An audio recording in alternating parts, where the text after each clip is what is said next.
സാന്റാക്ലോസിനെ കത്തിക്കണ കാണാനായിട്ട് ഫോട്ടോ വെച്ചിക്ക് പോയാലോ? സാന്റാക്ലോസിനെ കത്തിക്കേ? അത് ഒരിക്കലും നടക്കണ കേസല്ല. എടാ നീ കേട്ടിട്ടില്ലേ ന്യൂ ഇയറിന് പപ്പാനീനെ കത്തിക്കണത്? ഈ പപ്പാനി തന്നെയാണ് സാന്റാക്ലോസ്. അല്ലല്ല, സാന്റാക്ലോസ് ഡിഫറെന്റ് ആണ്. എടാ സാന്റാക്ലോസ് ഒരു വിശുദ്ധനാണ്. എടാ സെന്റ് നിക്കോളാസ് നീ കേട്ടിട്ടില്ലേ? നീ ബെറ്റിനുണ്ടാ? ഞാൻ പറയണു സാന്റാക്ലോസും പപ്പാനിയും ഒന്നാണ്. തോക്കാണെങ്കിൽ 10 പുഷ്പം എടുക്കണ്ട ഒരു കേട്ടോ ക്രിസ്മല്ലേ. ശരി, സമ്മതിച്ചു. എന്നാ ശരി, നമുക്ക് ജെമിനിയുടെ അടുത്ത് ചോദിച്ചു നോക്കാം. ഞാൻ ഫോൺ ഇങ്ങോട്ട് തന്നെ. ഹായ് ജെമിനി, ഈ പപ്പാനിയും സാന്റാക്ലോസും സെയിം അല്ലേ? ഫോർട്ട് കൊച്ചിയിലെ പാപ്പാനിയും സാന്താക്ലോസും തമ്മിൽ വലിയ വ്യത്യാസമുണ്ട്.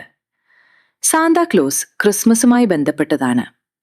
കുട്ടികൾക്ക് സമ്മാനങ്ങൾ നൽകുന്ന ക്രിസ്മസ് രാവിൽ വരുന്ന ആളാണ് സാന്താക്ലോസ്. എന്നാൽ പാപ്പാനി അങ്ങനെയല്ല.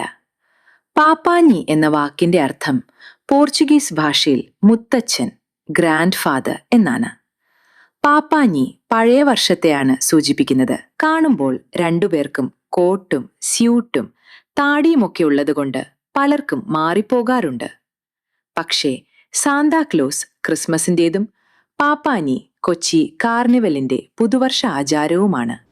1 2 കൂട്ടുകാരെ, ഇന്ന് തന്നെ സാന്റാക്ലോസിനെ കുറിച്ച് നിങ്ങളുടെ കൂട്ടുകാരോട് ഷെയർ ചെയ്യണം.